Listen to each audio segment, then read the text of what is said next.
Yo, what's up, guys? How are you doing today, man? I'll be talking about New York Yankees going out and acquiring a new closer because, according to Jeff Pass and the New York Yankees, are in agreement with Milwaukee Brewers to acquire closer Devin Williams.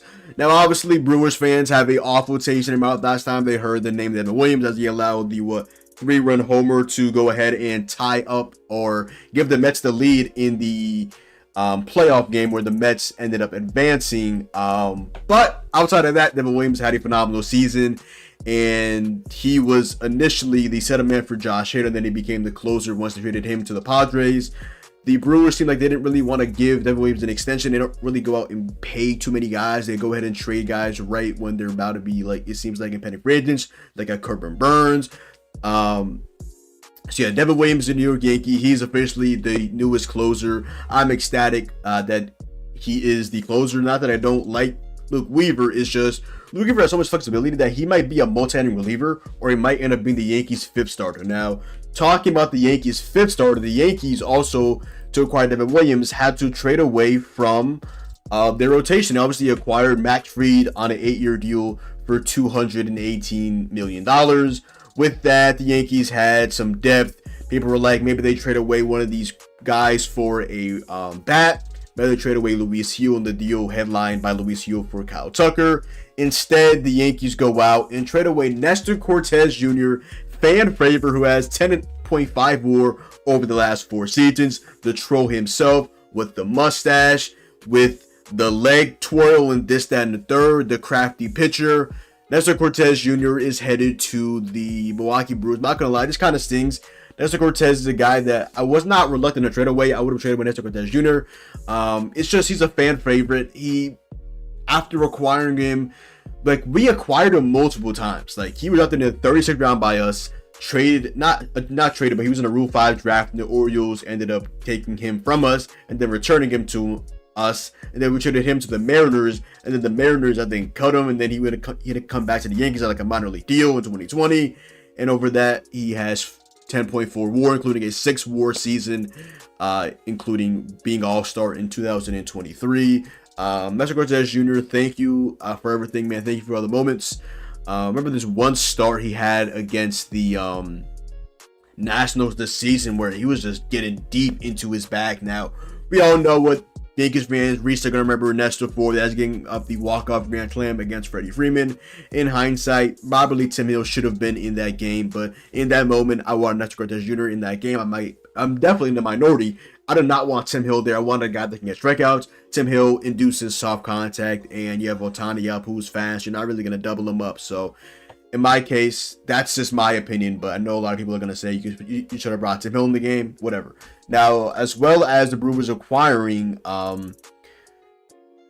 Nestor Cortez Jr. for Devin Williams, mind you, Nestor Cortez Jr. has 1 year on his deal left, just as Devin Williams does. Now, this is the one that really stings as Yankees fans. Some people might not know about this guy. This is Arizona Fall League MVP, Caleb Durbin, who's also headed to the Brewers in the Devin Williams trade. Now, this one stings, to be honest. Caleb Durbin is getting propped up all season with the Yankees opening day second baseman. He profiles really well. He's a short king. He strikes out less than he walks. He's a guy that we were really getting hyped about this offseason to be at minimum one of the super utility guys for the Yankees, as well as Waldo, aka Oswaldo Cabrera, for the Yankees off the bench.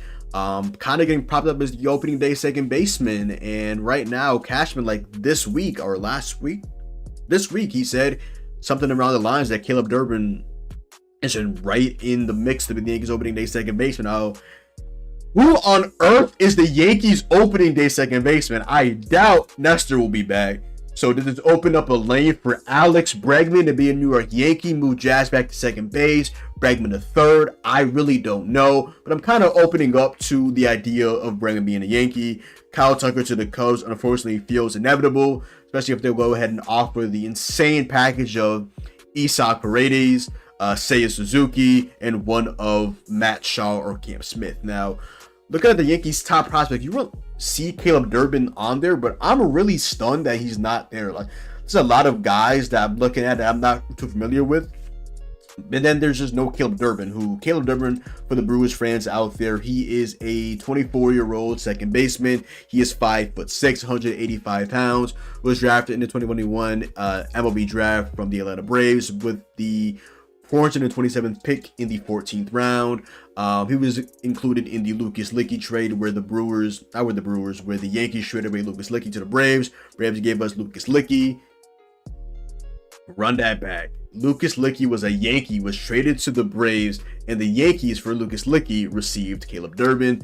Caleb Durbin in 2024 had an OPS of 839, 275 batting average, and an OBP of 388, 10 homers, 60 RBI, 31 stolen bases.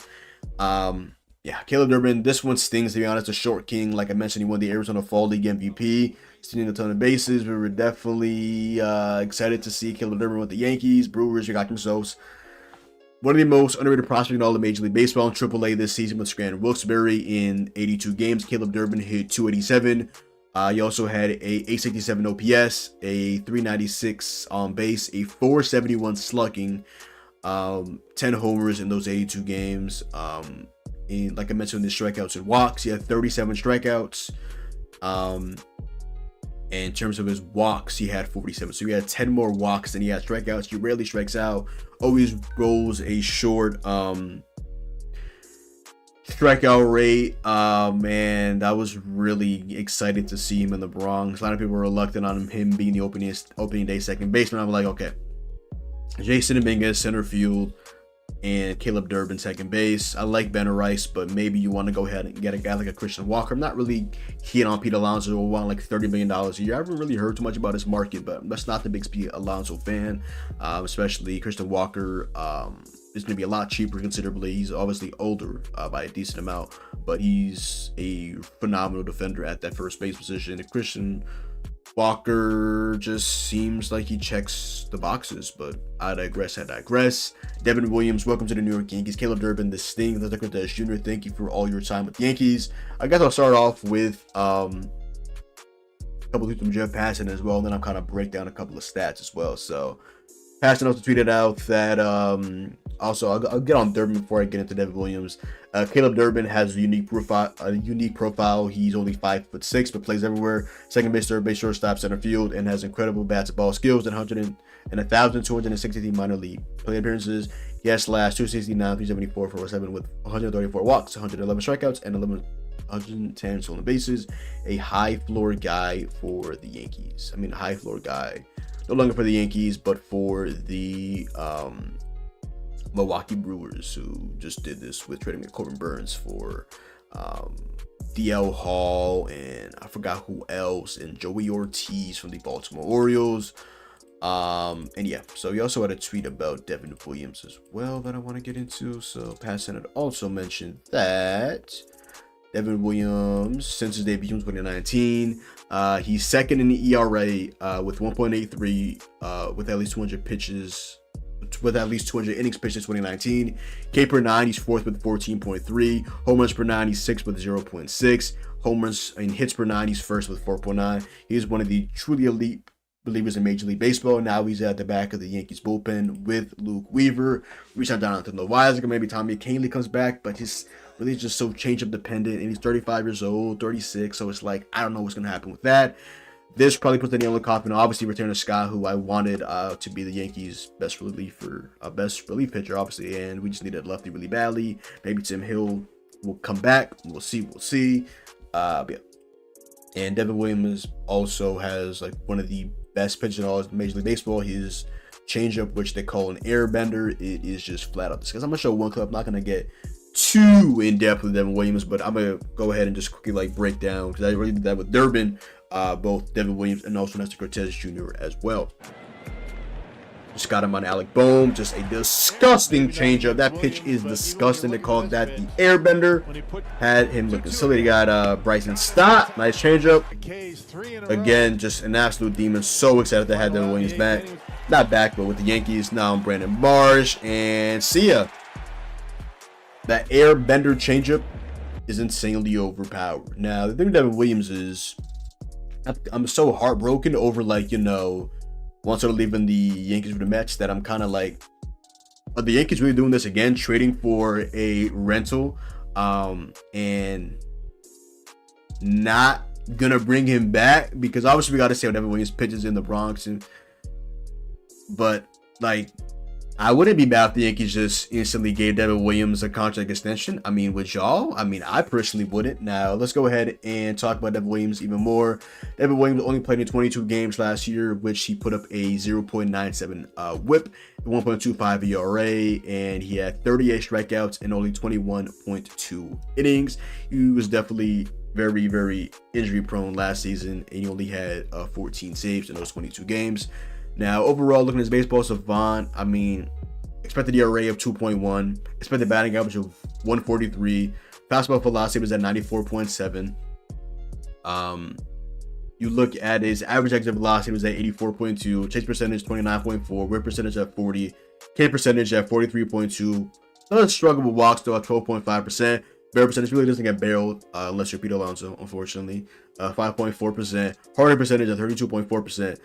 Ground ball percentage at 43.2%, and he's really good in extension at 98 in the 98th percentile at 7.3. Ground ball percentage wise, let me just look at this. So ground ball percentage, he was at 43.2 last season, 35.1% fly ball. Okay, I don't love that Devin Williams is that much of a fly ball pitcher, but it was only 22 games last season, and the year before that, he was at 22, 21, 27, 16, and 24.4 in his rookie season. So I don't love that his fly ball was that high, especially you can stand with the short porch in right field. But yeah, he also has a pull, not a pull, but a put out percentage of 5.4%. So Devin Williams throws 3 pitches overall. He throws the 14 fastball, the changeup, and the cutter.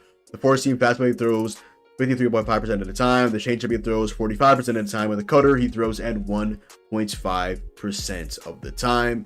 In terms of his pitches and how they did last season by batting average, the 14 fastball was hit at 100. The 14 fastball had a batting average of 111. The changeup had a batting average of 162. I'm gonna throw 6 cutters, but they had a batting average of 0.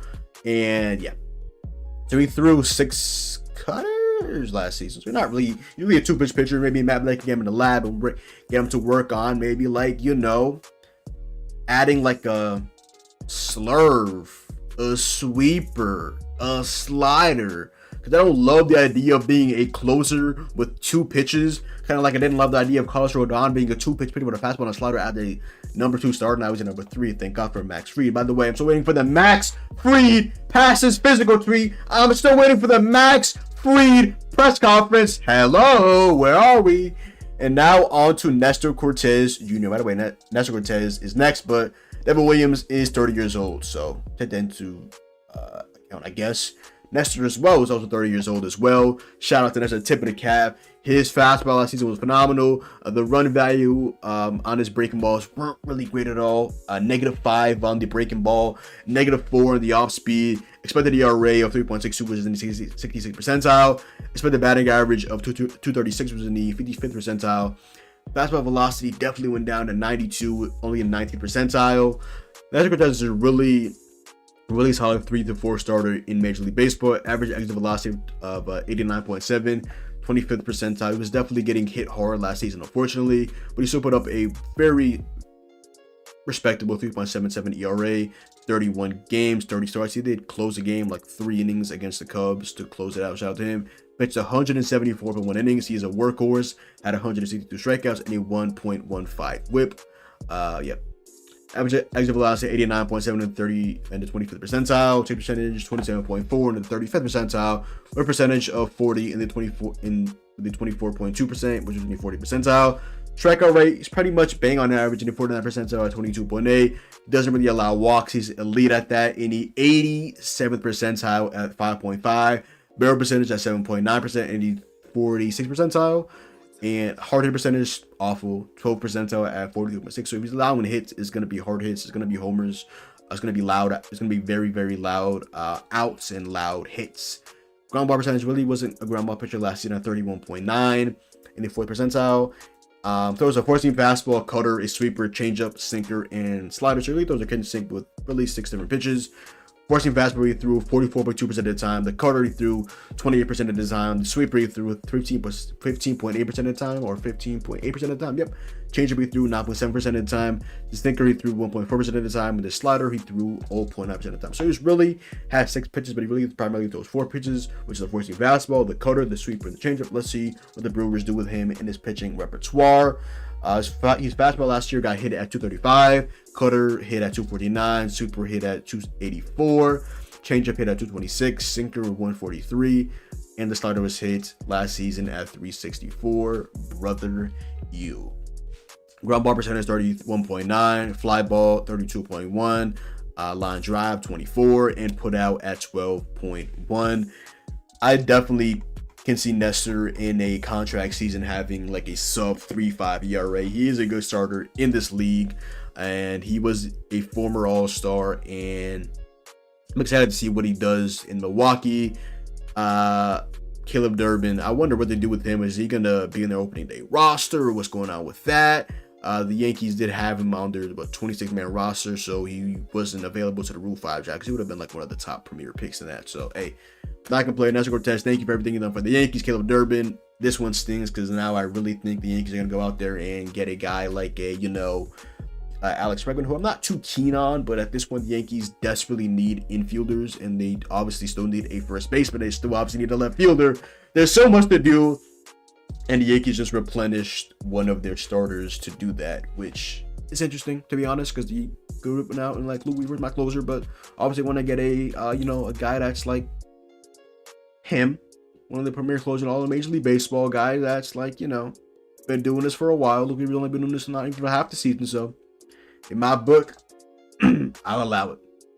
But Devin Williams, welcome to the New York Yankees. But other than that, y'all, that is the video. Make sure to go down below, drop a like, comment down below, sub up, just follow me on Twitch, Twitter, and TikTok, your boy John. Hopefully you guys enjoyed the video, and I'm out, man. Peace.